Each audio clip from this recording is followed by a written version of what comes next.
কেন TV cinema এসব দেখে তুমি কিছু শিখতে পারোনি? কি তুমি এটা গায়ে কি পড়ছো, কি পরে আছো? খোলো খোলো বলছো, খোলো না।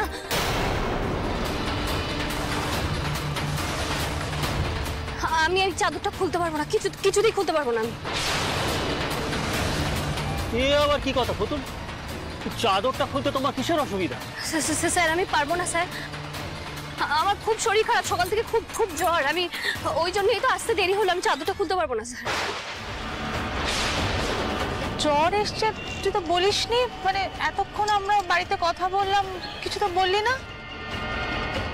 তখন জ্বরটা নেমে গেছিল ছোট মা, ওষুধ খেয়েছিলাম তো, তারপর আবার জ্বরটা বেড়ে গেছে আর কি, ওই জন্য আবার চাদরটা গায়ে দিয়ে আসলাম।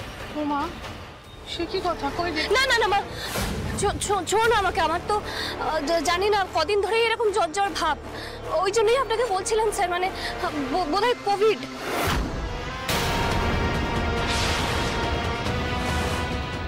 এটা শুনছিলাম মাস দুয়েক আগেও নাকি অনেক কোভিডের কেস এসেছিল গ্রামে, বোধহয় কোভিডই হয়েছে, কাছাকাছি কেউ এসেছিল তাহলে তোমাদেরও হয়ে যাবে। আমি সেই জন্যই বলছিলাম মন্ত্রীমশাইকে, আমি এই অবস্থায়, আপনি দায়িত্বটা অন্য কাউকে দিন না স্যার, আমার মুক্তি দিন, আমার যে শরীর খারাপ আমি পারবো না স্যার। মাগো স্যার আমায় দয়া করুন স্যার, আমি পারবো না স্যার, আমার প্রচন্ড শরীর খারাপ, ওই দায়িত্বটা অন্য কাউকে দিন স্যার, আমি পারবো না। না না পুতুল, বরণটা বড় কথা নয়, তোর বারবার জ্বর আসছে, আমাদের তো কিছু জানাসনি আগে, তাহলে কোভিড টেস্টটা করে নিতাম। আস্তে আস্তে কোভিড কোভিড করে চেঁচাবেন না, এখনই প্যানিক ছড়াবে। ও সত্যি কোভিড কে আমরা জানি না, অন্য কারণে জ্বর হতে পারে। এখন আর কোনো মতেই নাম চেঞ্জ করা যাবে না, পুতুলকেই বরণ করতে হবে। স্যার আমায় দয়া করে মুক্তি দিন, এই দায়িত্বটা দিন স্যার, বোঝার চেষ্টা করুন, আমি পারবো না, আমার শরীর।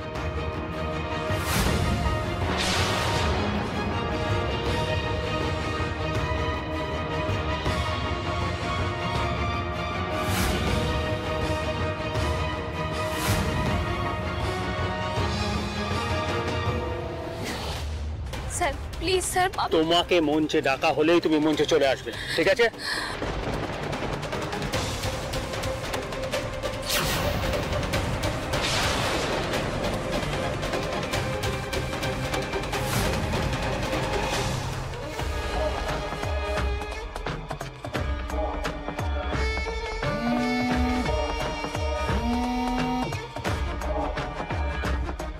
হ্যাঁ লে, যুদ্ধের ময়দান রেডি, ডুপ্লিকেট মাঠান।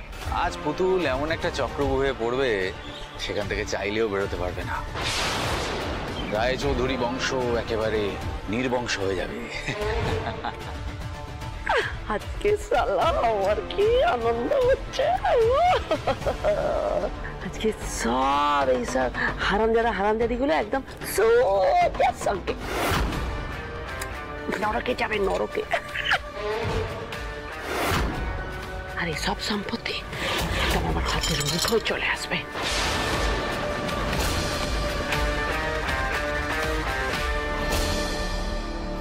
ঠাকুর, প্রাণ দিতে আমি ভয় পাই না, কিন্তু কিছু দেশদ্রোহী উগ্রপন্থীদের নাশকতার পরিকল্পনায় ওদের হাতের পুতুল হয়ে আমি মরতে চাই না ঠাকুর। আজ এই মানব বোমার বিস্ফোরণ হলে যে সবাই শেষ হয়ে যাবে, আমার এমন হাত পা বাঁধা, আমি যে কিছুই করতে পারছি না।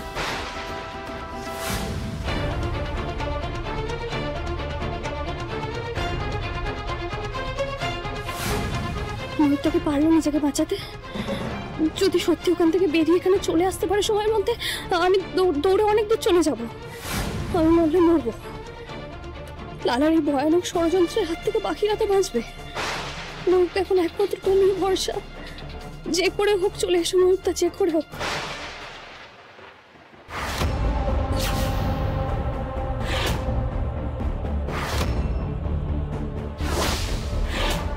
তোমার হাতে সিরিঞ্জ কেন? কিসের ওষুধ এটা? এটা ওষুধ নয় চাঁদু, তোমার উপরে যাওয়ার পাসপোর্ট। এটাতে বীজ আছে, একটা ইনজেকশন দিলেই বিষটা সারা শরীরে ছড়িয়ে পড়বে, আর 1 সেকেন্ডের মধ্যে না তুমি শেষ। বাহ, তুই ভেবে নিলি তুই আমার শরীরে ওষুধটা প্রয়োগ করবি আর আমি কোনো বাধা দেব না? উফ, তোমরা স্বামী স্ত্রী না হেভি ডায়লগ বাজ মাইরি। হাত বাঁধা অবস্থায় বাঁধাটা দেবে কি করে শুনি?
নমস্কার। মহুলবনী হাই স্কুলের স্বাধীনতা দিবসের অনুষ্ঠানে আপনাদের সবাইকে স্বাগত জানাই।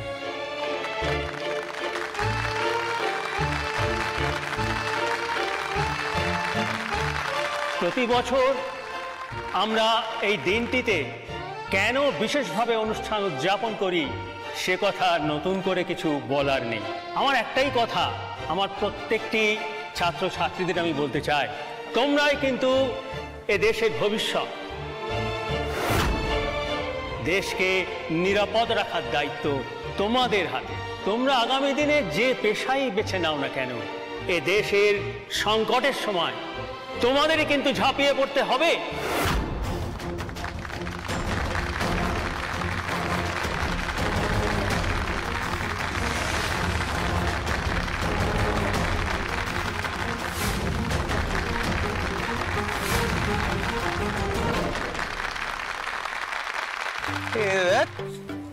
হেডমাস্টার এত ভেজর ভেজর কেন করে যাচ্ছে কি জানে। ব্যাস এটুকুই আমার বলার ছিল। আমি এবারে আমাদের আজকের এই অনুষ্ঠানের বিশেষ অতিথি মাননীয় শিক্ষামন্ত্রী মহাশয়কে আমি কিছু বলার জন্য অনুরোধ করছি।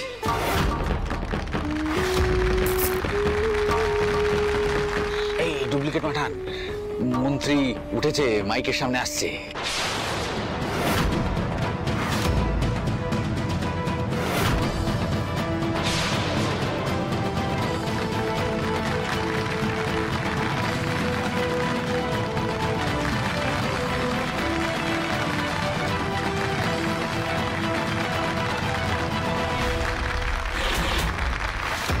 নমস্কার।